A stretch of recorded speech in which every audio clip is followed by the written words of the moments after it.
Hello everyone, मैं सोनू कुमार आप सभी का अपने यूट्यूब चैनल ज्ञान प्रतीक में स्वागत करता हूं।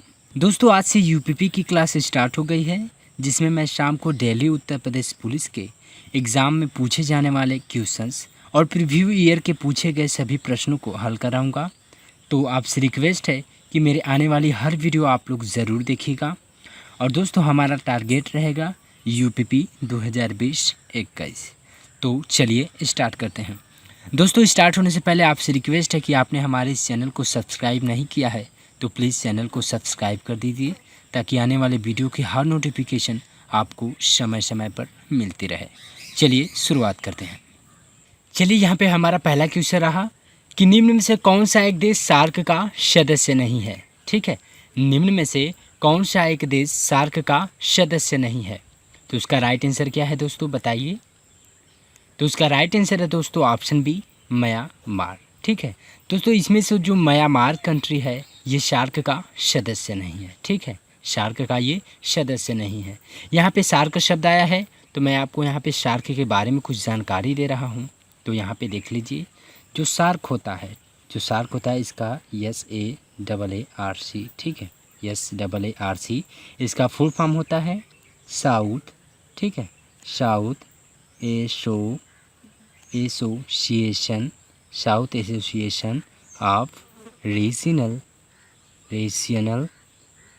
कोऑपरेशन। ठीक है, कोऑपरेशन इसका फुल फॉर्म होता है। आप लोग इसे याद रखिएगा कि सार्क का फुल फॉर्म क्या होता है। South Asian association of regional cooperation होता है, जिसे हिंदी में दक्षिण एशियाई क्षेत्रीय सहयोग संगठन के नाम से जाना जाता है। ठीक है दोस्तों, और दोस्तों सार्क को एक शॉर्ट नेम से भी जाना जाता है, जैसे इसे शॉर्ट नेम दक्षेस के नाम से भी जाना जाता है। ठीक है, शॉर्ट नेम किसके नाम से जाना जाता है, दक्षेस के नाम से भी जाना जाता है। अच्छा, यहाँ पर बात करें सार्क की स्थापना कब हुई थी। ठीक है, सार्क की स्थापना कब हुई थी। तो दोस्तों सार्क की स्थापना 8 दिसंबर, ठीक है, 8 दिसंबर 1985 ईस्वी में इसकी क्या हुई थी, स्थापना हुई थी। सार्क की फाउंडेशन डेट क्या है, आप लोग देख लीजिए, 8 दिसंबर 1985 ईस्वी को सार्क की स्थापना हुई थी। अच्छा, मैं आपको बता दूं कि सार्क में जो सदस्य थे, मेंबर कंट्रीज थी, उनकी संख्या कितनी है, टोटल 8 है। ठीक है, उनकी संख्या कितनी है, टोटल 8 है। और उसको मैं आपको एक ट्रिक के माध्यम से बता रहा हूँ।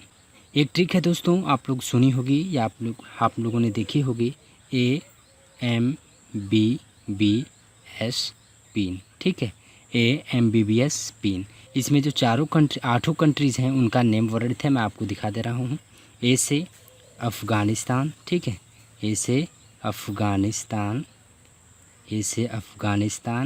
एम से मालदीव, एम से मालदीव, बी से बांग्लादेश, हो जाएगा, और एक बी से भूटान हो जाएगा। ठीक है, भूटान हो जाएगा। एस से श्रीलंका हो जाएगा, पी से, और यहाँ पे देख लीजिए, यहाँ पे पी से पाकिस्तान। ठीक, पी से पाकिस्तान हो जाएगा। आई से इंडिया, और एन से नेपाल हो जाएगा, तो आप लोग याद रखिएगा कि सार्क में जो सम्मिलित सदस्य देश हैं उनकी कितनी संख्या है, 8 है। और उनकी संख्या कौन कौन सी, इसको ट्रिक के माध्यम से AMBBS पिन के थ्रू आप लोग याद रख सकते हैं। ए से अफ़गानिस्तान, एम से मालदीव, बी से बांग्लादेश, बी से भूटान, एस से श्रीलंका, सॉरी दोस्तों यहाँ पे एस से श्रीलंका, पी से पाकिस्तान, आई से इंडिया, एंड एन से नेपाल हो जाएगा। आई होप माय फ्रेंड्स कि ये क्वेश्चन आप लोग को बहुत बढ़िया तरीके से समझ में आया होगा। तो चलिए, हमारा अगला क्वेश्चन स्क्रीन पे रहा। स्क्रीन पे कि कर्क रेखा भारत के किस राज्य से होकर गुजरती है। ठीक है, बताइए कि कर्क रेखा भारत के किस राज्य से होकर गुजरती है।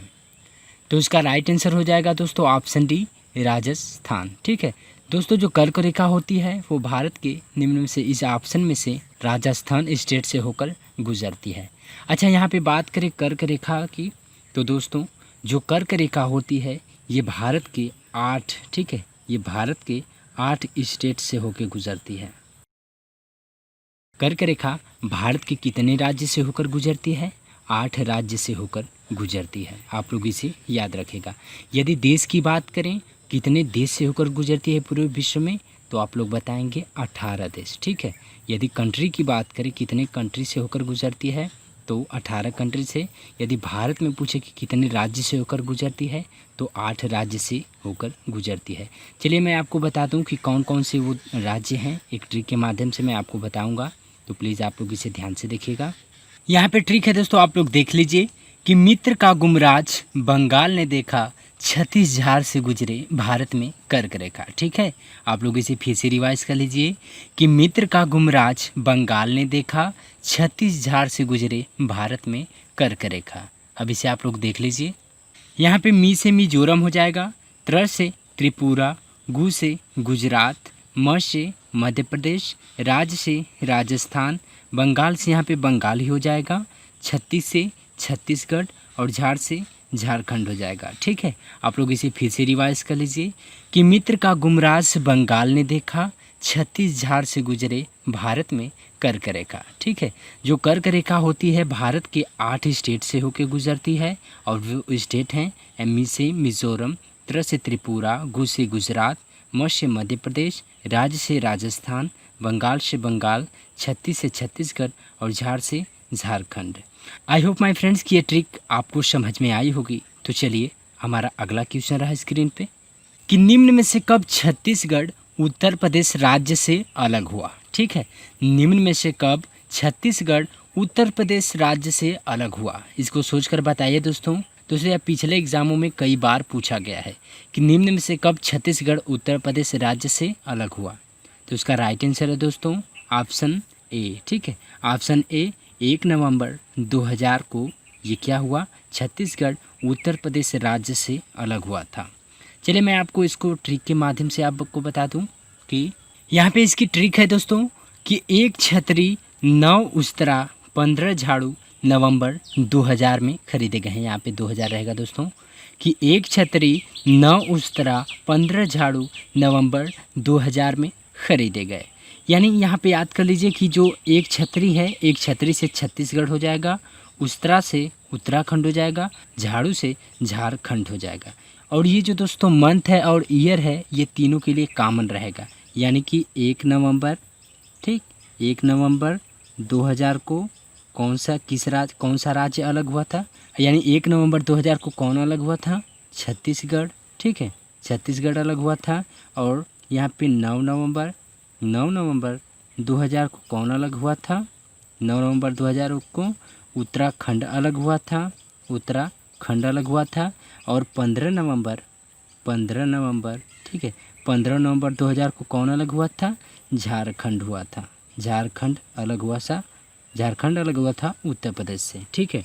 तो ये ट्रिक को आप फिर से रिवाइज कर लीजिए कि 1 छतरी 9 उस्तरा 15 झाड़ू नवंबर 2000 में खरीदे गए।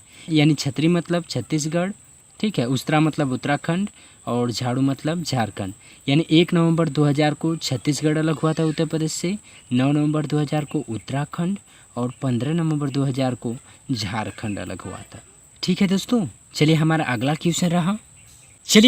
क्वेश्चन स्क्रीन पे रहा कि भारत की स्थलीय सीमा निम्न में से किस देश से सर्वाधिक स्पर्श करती है या लगी है। ठीक है। भारत की स्थलीय सीमा निम्न में से किस देश से सर्वाधिक लगी है। तो इसका राइट आंसर है दोस्तों ऑप्शन डी, बांग्लादेश। ठीक है। आप लोग इसे याद रखिएगा, बहुत ही महत्वपूर्ण क्वेश्चन है कि भारत की स्थलीय सीमा निम्न में से किस देश से सर्वाधिक लगी है। तो बांग्लादेश से लगी है। और कितना लगी है दोस्तों, इसकी जो रेंज है 4096 किलोमीटर दूरी तक है। ठीक है। 4096 किलोमीटर। आप लोग इसे याद रखिएगा।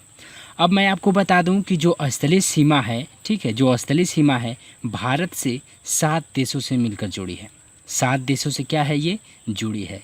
यदि इसको ट्रिक के माध्यम से याद रखें तो ट्रिक है दोस्तों कि बचपन, BCPN, बचपन में MBA कर लो। इसके हिस्ट्री के माध्यम से याद रख सकते हैं कि बचपन में MBA कर लो। ये 7 देशों के नाम हैं जो कि भारत से स्थलीय सीमा से जुटे हैं। ठीक है।